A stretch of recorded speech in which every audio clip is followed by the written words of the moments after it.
Hello friends, welcome to prep IAS. आप सभी लोगों का प्रेप आईएएस पे स्वागत है। फ्रेंड्स, इस सीरीज़ में हम लोग daily answer writing sessions conduct कर रहे हैं एंड सिस्टम कुछ इस तरह से है कि Monday to Saturday daily 11 AM पे हम लोग 2 क्वेश्चंस पोस्ट करते हैं। कहाँ पर? हमारे टेलीग्राम चैनल पे एंड यूट्यूब कम्युनिटी पे। और आपसे उम्मीद करते हैं, आपसे एक्सपेक्ट करते हैं कि आप उन दोनों ही क्वेश्चंस को अटेम्प्ट करेंगे, जिसके बाद नाइट में उस पर डिस्कशन होता है। आपको मॉडल आंसर्स भी हम लोग प्रोवाइड करवा रहे हैं। जहाँ तक संडे की बात है, तो संडे को हम लोग ऐसे राइटिंग सेशंस कंडक्ट करते हैं। अब देखिए, ये जो ऐसे आप अटेम्प्ट कर रहे हैं, जो क्वेश्चंस आप अटेम्प्ट कर रहे हैं, इनको आप पीयर इवेल्युएशन के लिए सबमिट कर सकते हैं। कहाँ पर? हमारा टेलीग्राम चैनल है प्रेप आईएएस पीयर इवेल्युएशन। तो इस चैनल पे आप अपने आंसर्स को पीयर इवेल्युएशन के लिए सबमिट कर सकते हैं। देखिए, ये जो हमारा टेलीग्राम चैनल है, इसका लिंक आपको इस वीडियो के डिस्क्रिप्शन बॉक्स में मिल जाएगा। अब देखिए, आज का जो सेशन है, इसमें हमने 2 क्वेश्चन लिए हैं। वन बाय वन दोनों को डिस्कस करेंगे। अगर आपका कोई डाउट होता है, कोई इशू है, तो आप कमेंट सेक्शन में या फिर चैट बॉक्स में अपना डाउट मुझसे पूछ सकते हैं। और उसके बाद हमेशा की तरह एक लर्नर की आंसर शीट को भी हम लोग डिस्कस करने वाले हैं। देखिए, हमने 2 क्वेश्चन लिए हैं। एक क्वेश्चन ज्योग्राफी से है, 10 मार्कर है, GS1। और जो सेकंड क्वेश्चन है वो हमने GS2 से लिया है, गवर्नेंस से। तो वन बाय वन दोनों को देख लेते हैं। तो सबसे पहले हम बात करते हैं फर्स्ट क्वेश्चन की। GS1 से है, ज्योग्राफी से है। एक 10 मार्कर है, ठीक है, एक 10 मार्कर है। 150 वर्ड्स में आपको इसको अटेम्प्ट करना है। देखिए, क्वेश्चन क्या पूछा गया है। क्वेश्चन पूछा गया है कि ये जो मेडिटेरेनियन रीजन होता है, ये जो क्षेत्र होता है, भूमध्य सागरीय क्षेत्र, is well known for developed horticulture, मतलब बागवानी, एंड वाइन इंडस्ट्री, मतलब जो शराब का उद्योग है उसके लिए काफ़ी जाना जाता है।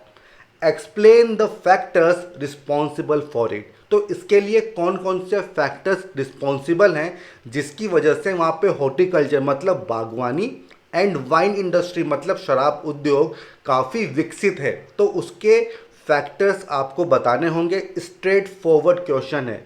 क्या डिफरेंट पार्ट्स हो जाएंगे? सबसे पहले आप इंट्रोड्यूस करेंगे, उसके बाद आपको बताना होगा कि वो कौन से फैक्टर्स हैं जिसकी वजह से जो हॉर्टिकल्चर इंडस्ट्री है, जो बागवानी है, वो काफ़ी डेवलप्ड है। फिर आप बताइए कि वाइन इंडस्ट्री के लिए कौन से फैक्टर्स हैं, और उसके बाद आपको कंक्लूड करना होगा। देखिए, हॉर्टिकल्चर का मतलब क्या होता है? जब आप फ्रूट्स, फ्लावर्स, इन सब का कल्टीवेशन करते हैं ना, इसको कहा जाता है हॉर्टिकल्चर या फिर बागवानी, ठीक है। तो ये क्वेश्चन है। अब देखिए, ये क्वेश्चन कहाँ से पूछा गया है, इसका सोर्स क्या है, तो मैं आपको बता दूं। इसके लिए आपको जो GC लियोंग बुक है ना, वो आपको कवर करनी होगी। देखिए, आप यहाँ पे देख सकते हैं, ये जो बुक है ना, ये बहुत इंपॉर्टेंट बुक है ज्योग्राफी के लिए। प्रीलिम्स एंड मेंस दोनों के लिए इंपॉर्टेंट है, क्वेश्चन पूछे जाते हैं, ठीक है। तो इसका आपको चैप्टर नंबर 19 आपको फॉलो करना होगा, पेज नंबर 141, ठीक है। ज़्यादा मेहनत आपको नहीं करनी होगी। ये जितनी भी इंफॉर्मेशन है आपको यहाँ पे मिल जाएगी, ठीक है। इसको आपको याद करना होगा अच्छे से। प्रीलिम्स एंड मेंस दोनों के लिए इस तरह के टॉपिक बहुत इंपॉर्टेंट होते हैं, ठीक है। तो सबसे पहले हम क्या करते हैं, सबसे पहले अपना स्ट्रक्चर बनाते हैं। और मैं ऑलरेडी आपको बता चुका हूँ कि क्या डिफरेंट पार्ट्स होंगे जो आपको एड्रेस करने हैं। अब देखिए, ज्योग्राफी के क्वेश्चन में हमेशा आपको याद रखना होगा कि जहाँ तक पॉसिबल हो, कोई ना कोई डायग्राम आपके आंसर में होना चाहिए, ठीक है। तो ये क्वेश्चन पूछा गया है मेडिटेरेनियन रीजन के ऊपर, तो इस रीजन को आपको ड्रॉ करना होगा। चाहे तो आप ये वाला डायग्राम बना सकते हैं, ये मेडिटेरेनियन सी है और उसके आसपास की कंट्रीज हैं, ठीक है। इसको आपको ड्रॉ करना होगा, या फिर आप चाहें तो ये वाला जो डायग्राम है ना, इसको भी आप बना सकते हैं, ठीक है। तो कोई ना कोई मैप आपको यहाँ पे बनाना होगा। अब देखिए, बात आती है इंट्रोडक्शन की कि किस तरह से इंट्रोडक्शन किया जाएगा। तो देखिए यहाँ पे बात हो रही है कि ये जो एरिया है यहाँ पे फ्रूट्स वगैरह काफ़ी अच्छे से आप कल्टीवेट कर सकते हो, वाइन वो भी ग्रेप से ही बनती है, ठीक है। तो आप इसी से शुरुआत कर सकते हो कि ये जो मेडिटेरेनियन एरिया है, ठीक है, फ्रांस, स्पेन, इटली वगैरह ये सब कंट्रीज इसमें शामिल हो जाती हैं। तो इस एरिया को ऑर्चार्ड ऑफ द वर्ल्ड के नाम से भी जाना जाता है, ठीक है। और यहाँ पे वेल डेवलप्ड विटिकल्चर, मतलब वही जो वाइन वाली इंडस्ट्री हो गई, एंड हॉर्टिकल्चर इंडस्ट्री, ये काफ़ी अच्छे से डेवलप्ड है। और ऐसा आप क्यों कह रहे हो उसका आप कोई डाटा बता दो, जैसे कि 70% of world's exports of citrus fruits जैसे कि लेमन हो गया, ऑरेंजेस हो गया, तो वो सब इसी एरिया से होता है, ठीक है। तो आप जो स्टेटमेंट है उसको वैलिडेट कर रहे हो, ठीक है। तो इससे आप शुरुआत कर सकते हैं और ये डाटा भी आपको कहाँ मिलेगा, वो जो जीसी लियोंग है वहाँ पे काफ़ी अच्छे से इसको बताया हुआ है।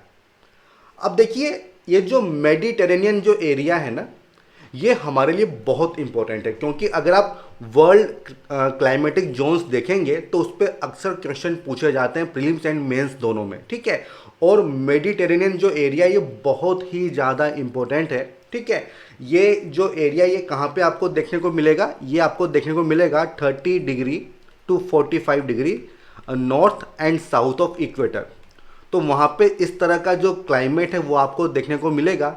किस तरह का क्लाइमेट, देखिए ये जो एरिया है ना यहाँ पे आपको वार्म टेम्परेट क्लाइमेट देखने को मिलता है, और यही खासियत है इस एरिया की, ठीक है। और इससे क्या होता है ना, जो विंटर्स होती है ना, तो विंटर्स में यहाँ पे आपको रेनफॉल देखने को मिलता है। देखिए ये बहुत ही इंपॉर्टेंट इन्फॉर्मेशन है जिस पे क्वेश्चंस पूछे जाते हैं, और यही एक फैक्टर है जिसकी वजह से यहाँ पे विटिकल्चर हुआ, हॉर्टिकल्चर हुआ, ये काफ़ी अच्छे से डेवलप्ड हैं, ठीक है। अब देखो यहाँ पे एक चीज़ आपको और याद रखनी होगी कि ये जो मेडिटेरेनियन एरिया है ना, यहाँ पे स्पेसिफिक क्लाइमेट मिलता है, वार्म टेम्परेट क्लाइमेट। और इसका सबसे इम्पोर्टेंट कारण क्या है, शिफ्टिंग ऑफ विंड बेल्ट्स, ठीक है। अब देखो इसको डिटेल में मैं नहीं बताऊंगा, मैंने आपको चैप्टर बता दिया है, पेज नंबर बता दिया है, तो अब ये आपकी रिस्पॉन्सिबिलिटी है कि इसको आपको कवर करना होगा। और आपको मुझे बताना होगा कमेंट सेक्शन में या फिर चैट बॉक्स में, आप बता सकते हैं कि इस तरह का जो वार्म टेम्परेट क्लाइमेट है ये किस एरिया में सबसे अच्छे से डेवलप होता है। तो ये आपको मुझे बताना होगा ताकि मुझे आइडिया लगे कि आप लोगों की तैयारी किस तरह की चल रही है, ठीक है। तो ये चीज़ हो जाएगी।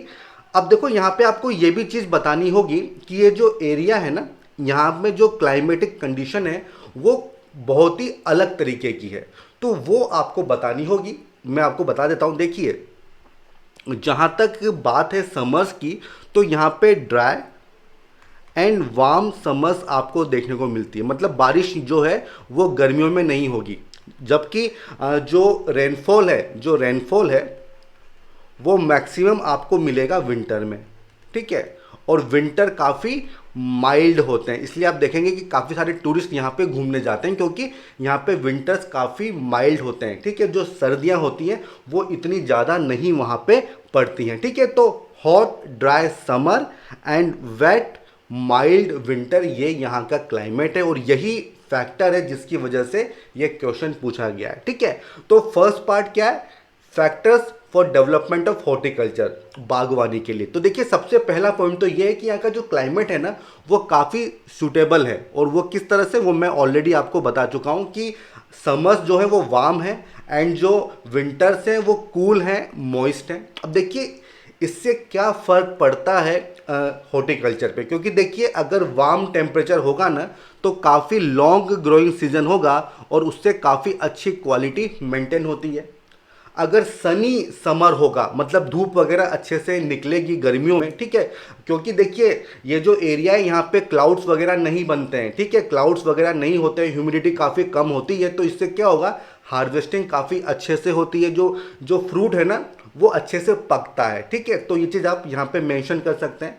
इसके अलावा सेकंड पॉइंट आता है अडेप्टिबिलिटी। देखिए जो यहाँ के प्लांट्स हैं ना, उन्होंने इस क्लाइमेट को अडेप्ट कर लिया है। जैसे कि देखिए वाटर थोड़ा कम है तो इनकी जो रूट्स होंगी वो लंबी होंगी ताकि ज़्यादा डेप्थ तक वो जा सकें पानी के लिए, ठीक है। तो ये एक अडेप्टेशन है। इसके अलावा देखिए जो सिट्रस फ्रूट्स होते हैं उनकी स्किन काफ़ी लेदरी होती है, थिक होती है, ताकि जो ट्रांसपिरेशन लॉसेज हैं वो काफ़ी कम हो, ठीक है, क्योंकि पानी वानी वैसे भी थोड़ा कम है, ठीक है। तो अडेप्टेशन ये सेकंड पॉइंट हो जाएगा जो आपको यहाँ पे लिखना होगा।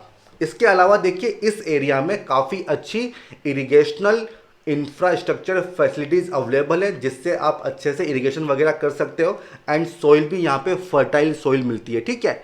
देखिए ये जो एरिया है ना मेडिटेरेनियन, तो यहाँ पे ऑलिव ट्रीज एक स्पेशल टाइप के ट्रीज हैं जो यहाँ पे मिलते हैं, और एक क्वेश्चन आ सकता है प्रीलिम्स में कि ऑलिव ट्रीज ये किस एरिया की स्पेशलिटी है, तो जवाब होगा आपका मेडिटेरेनियन, ठीक है। तो ये काफ़ी इंपॉर्टेंट है प्रीलिम्स एंड मेंस दोनों के हिसाब से। अब पूछा गया है वाइन इंडस्ट्री। देखिए वाइन मतलब यहाँ पे ग्रेप्स की बात हो रही होगी, ठीक है। तो अब इसका डेवलपमेंट से रिलेटेड कौन कौन से फैक्टर्स हैं ये आपको बताने होंगे। तो देखिए नंबर 1 है हिस्टोरिकल फैक्टर्स। देखिए शुरुआत से ही ये जो एरिया है ना ये काफ़ी फेमस रहा है वाइन इंडस्ट्री को लेके, एंड ये जो रीजन है 75% ऑफ प्रोडक्शन यहीं पे होता है वाइन का, ठीक है। तो इससे आप समझ सकते हैं कि किस हद तक ये इंडस्ट्री यहाँ पे डेवलप होगी। क्या कारण है इसके?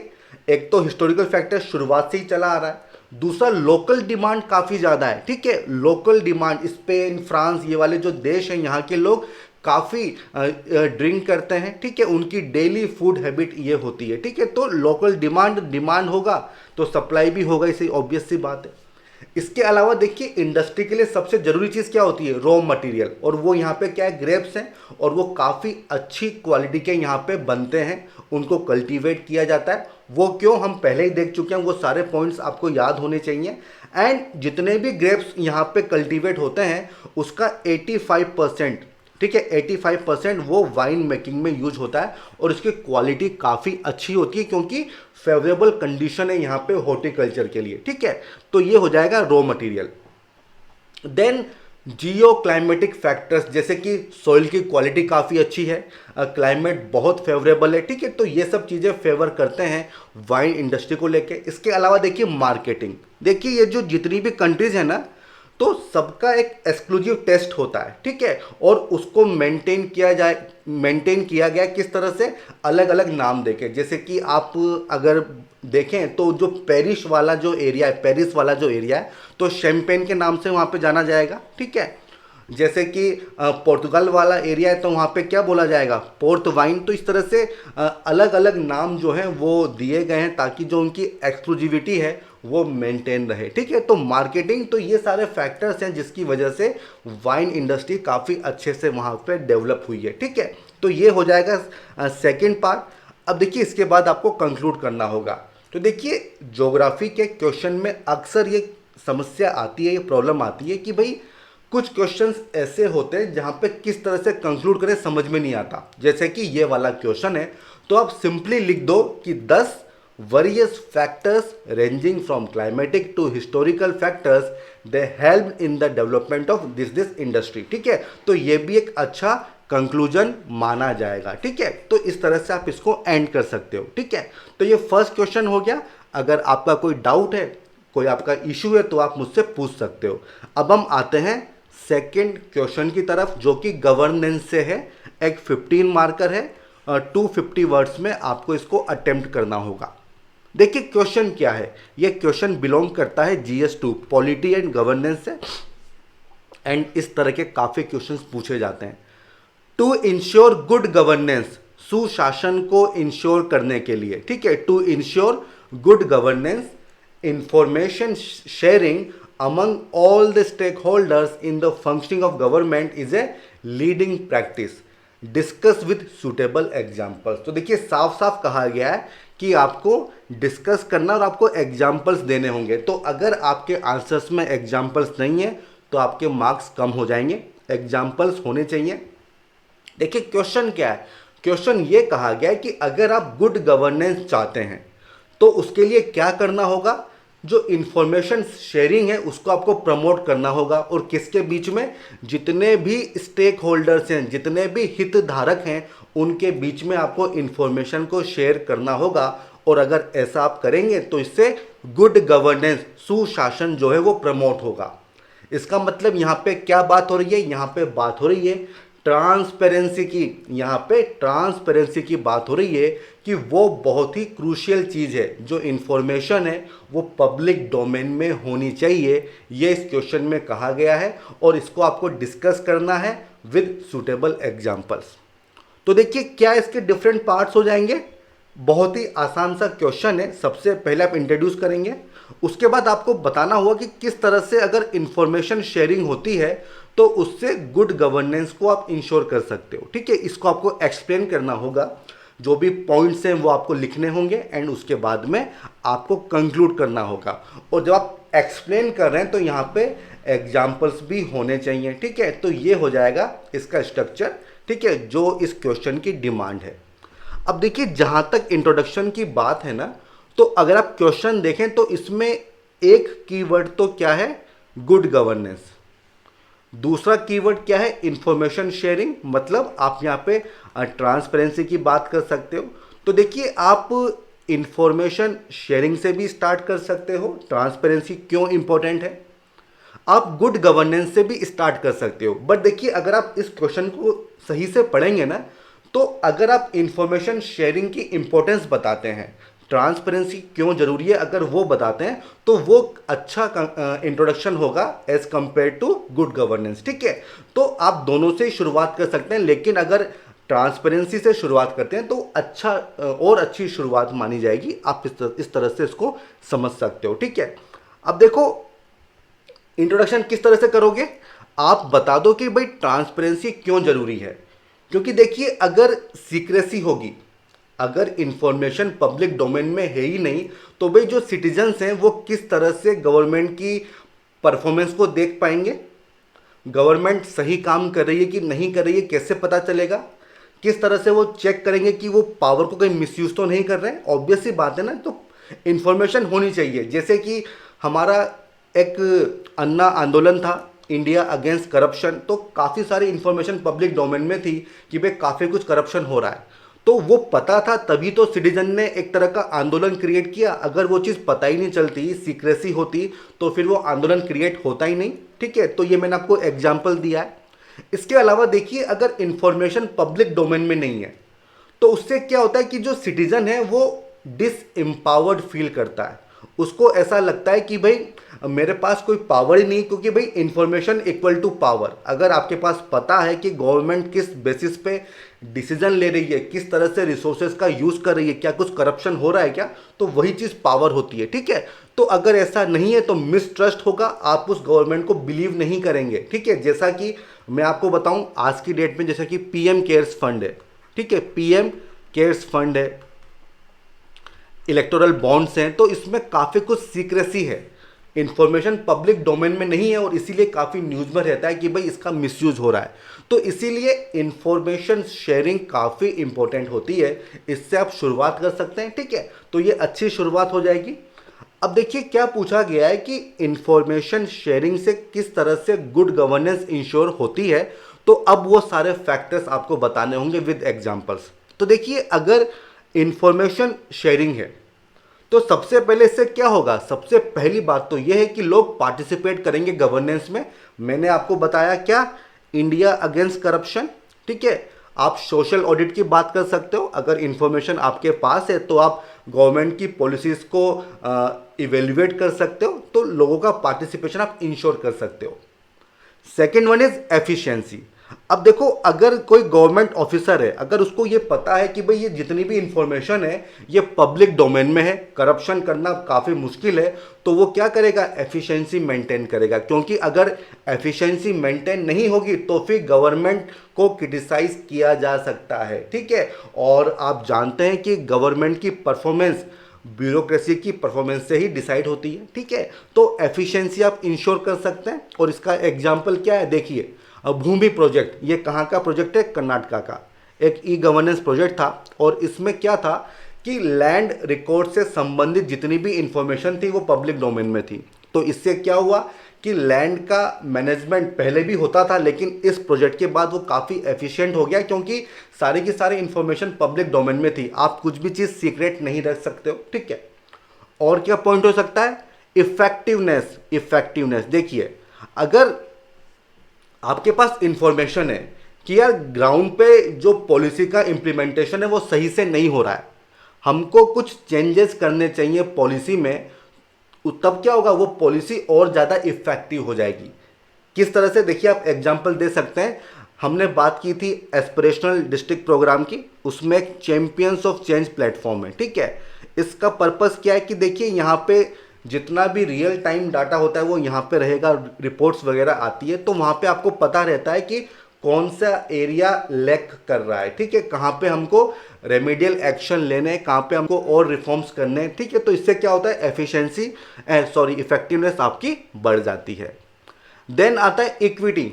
देखो यार, अगर इंफॉर्मेशन पब्लिक डोमेन में नहीं है ना, तो क्या हुआ, जिनके पास पावर है जैसे कि कैपिटलिस्ट लोग हो गए, तो क्या करेंगे, सारे फ्रूट्स ऑफ डेवलपमेंट इनके पास ही चले जाएंगे, ठीक है। तो अगर इंफॉर्मेशन पब्लिक डोमेन में है तो आपको पता होगा कि यार कि मिनिमम वेजेस कितने हैं, और अगर आपको कोई उससे कम वेज दे रहा है तो फिर आप प्रोटेस्ट वगैरह कर सकते हो, ठीक है। आप जो है जो रीजनेबल प्राइसेस हैं आप उसकी डिमांड कर सकते हो, ठीक है। तो इक्विटी बहुत इंपॉर्टेंट है, उसको आप इंश्योर कर सकते हो। देन अकाउंटेबिलिटी, ये सबसे इंपॉर्टेंट है भाई। भाई देखो, अगर आपके पास इंफॉर्मेशन है और कोई ऑडिट रिपोर्ट आपके पास है, आपको पता लग रहा है कि भाई ये डिपार्टमेंट है, इसने काफ़ी करप्शन किया है, ठीक है, तो आप उसके अगेंस्ट प्रोटेस्ट वगैरह कर सकते हो, क्रिटिसाइज कर सकते हो, कंप्लेंट वगैरह कर सकते हो। इसका एग्जांपल देखो आपके सामने है, एक पंजाब बेस्ड एनजीओ थी जिसने आरटीआई फाइल किया था कि भाई कारगिल वॉर के विक्टिम के लिए जो फंड्स दिए गए थे उसका यूज जो ब्यूरोक्रेट्स हैं वो कार खरीदने में, एसी खरीदने में कर रहे हैं। तो देखिए ये पता चला था आरटीआई से, और फिर करेक्टिव एक्शन वगैरह लिया गया था, ठीक है।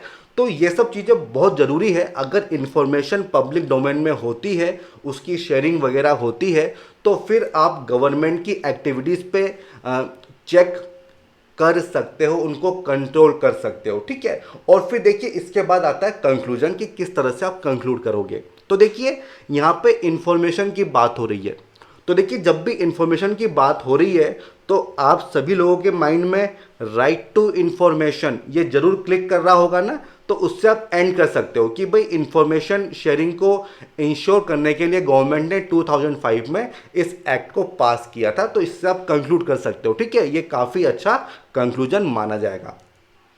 अब देखिए इसी के साथ ये जो दोनों क्वेश्चंस है ना, ये हमने डिस्कस कर लिए हैं, ठीक है। अगर आपका कोई डाउट है तो आप मुझसे पूछ सकते हो, है ना। अब हम आते हैं हमारे अगले सेगमेंट की तरफ, जहां पे हम लर्नर की जो आंसर शीट है उसको डिस्कस करते हैं, ठीक है। अब देखो ये फर्स्ट क्वेश्चन है, देखिए ये एक 10 मार्कर है। अब देखो सामने मुझे एक मैप दिख रहा है, बट देखो ना काफ़ी कुछ स्पेस ना, जस्ट ए मिनट, काफ़ी कुछ स्पेस आपने छोड़ दिया। तो आपको क्या करना चाहिए था ना, इतने एरिया में आपको ये डायग्राम बनाना चाहिए था, ताकि ये वाला जो एरिया है ना इसको भी आप यूज़ कर लेते, कुछ पॉइंट्स वगैरह यहाँ पे आपको लिखने को मिल जाता। तो देखिए इस तरह से जो 10 मार्कर वाले क्वेश्चंस होते हैं ना, तो वहाँ पे स्पेस लिमिटेड होता है, ठीक है। और क्योंकि पॉइंट्स तो आपको लिखने ही है, तो स्पेस को सही से आपको यूटिलाइज करना आना चाहिए। और तरीका क्या है ये मैंने आपको बता दिया है। बाय द वे ये जो मैप आपने बनाया ये अच्छा मैप है, ठीक है, ये अच्छा मैप आपने यहाँ पे बनाया है, बस थोड़ा सा इसको साइड में आपको शिफ्ट करना था। देखिए आपने किस तरह से इंट्रोड्यूस किया है कि ये जो मेडिटेरेनियन सी है इन द मिडिल, देखो ये स्पेलिंग गलत है, middle of Europe and Africa, so it is an important route for trade going Asia to America. देखो यार इसका क्या मतलब है यार, ठीक है, जो क्वेश्चन की डिमांड है उसके हिसाब से ये जो आपका इंट्रोडक्शन है ये सही नहीं है, ठीक है। तो इसको आपको इम्प्रूव करना होगा, ठीक है। जीसी लियोंग पढ़ो, क्या आपको लिखना होगा आप समझ जाओगे, ठीक है। तो ये तो आपको अच्छा करना होगा। और देखिए ये एक 10 मार्कर है, तो कोशिश करिए कि 2 से 3 लाइन में ही आपका इंट्रोडक्शन एंड कंक्लूजन हो जाए। और यहाँ पे आपने 5 to 6 लाइन लिख दी है, तो ऐसा मत करो यार, 10 मार्कर है, काफ़ी छोटा आपका इंट्रोडक्शन होना चाहिए। अब देखिए इसके बाद आपने वाइन इंडस्ट्रीज़ के लिए कौन से फैक्टर्स रिस्पॉन्सिबल हैं ये लिखे हैं। तो देखो ये चीज़ सही नहीं है, क्वेश्चन में पहले क्या पूछा गया है, हॉर्टिकल्चर इंडस्ट्री। तो क्वेश्चन का फ्लो देखो और उसी फ्लो में आपका आंसर होना चाहिए ना। तो पहले आपको उसको एड्रेस करना चाहिए था जो आपने यहाँ पे नहीं किया है, ठीक है। तो ये चीज़ को आपको इंप्रूव करना होगा। फिर आपने क्या लिखा है, वाइन इंडस्ट्रीज के लिए क्या फैक्टर्स हैं। तो सबसे पहले आपने लिखा है क्लाइमेटिक कंडीशंस, ठीक है। किस तरह की कंडीशंस हैं, dry climatic condition that is from 15 to 45 degree Celsius. अब देखो यार, ड्राई है मतलब आप रेनफॉल की बात कर रहे हो, ठीक है, तभी तो ड्राई आप बोलोगे। तो यहाँ पे टेम्परेचर नहीं, यहाँ पे तो आपको रेनफॉल का डाटा लिखना चाहिए था, ठीक है। तो ये चीज़ एक चीज़ मुझे यहाँ पे लग रही है। दूसरा क्या है कि ये जो रेंज आपने बताई है 15 to 45 degree Celsius, 45 degree Celsius ये तो आपको राजस्थान में मिलेगा, ठीक है। तो ये रेंज ना ये सही नहीं है। 15 टू 25 डिग्री फ़ारेनहाइट ये रेंज होती है, ठीक है। एक बार बुक आप पढ़ना, वहाँ से आपको क्लियर हो जाएगा। Then annual rainfall 500 mm to 80 mm, देखो ये भी गलत है, ये भी गलत है। 500 mm टू 800 mm ये होना चाहिए था। देन आपने लिखा है क्लाउडी क्लाइमेट, देखो वहाँ पे क्लाउड्स नहीं होते हैं, क्लाउडलेस है। हाई ह्यूमिडिटी, वहाँ पे लो ह्यूमिडिटी होती है। तो ये सारे पॉइंट्स ही आपके गलत हैं। तो देखो गलत इंफॉर्मेशन मत दो, इससे एक बहुत ही रॉन्ग इंप्रेशन जाता है। देन आपने क्या लिखा है, dry warm summer and wet cold winter. देखो कोल्ड नहीं होती है, माइल्ड विंटर होती है, ठीक है, माइल्ड विंटर होती है। और इसीलिए ये जो एरिया है ये बहुत ज़बरदस्त टूरिस्ट डेस्टिनेशन है। फिर आपने सॉइल की बात की है कि सॉइल काफ़ी परफेक्ट है, सैंडी लोमी सॉइल होती है, तो ये ठीक है। बट देखो इसके बाद आपने कंक्लूड कर दिया है और किस तरह से, the above mentioned climatic and soil factors are responsible for growing of crops. भाई क्रॉप्स तो पूछा ही नहीं है ना, क्रॉप्स एंड ऑरेंजेस, ऑरेंजेस भी कहाँ पूछा भाई आपसे, in Mediterranean area and it is actual suitable for this type of plant. तो भाई ये तो सही नहीं है, ठीक है, ये सही नहीं है। तो कंक्लूजन आपको और अच्छे से करना होगा। बेसिकली इशू क्या है कि आपके पास कंटेंट नहीं है।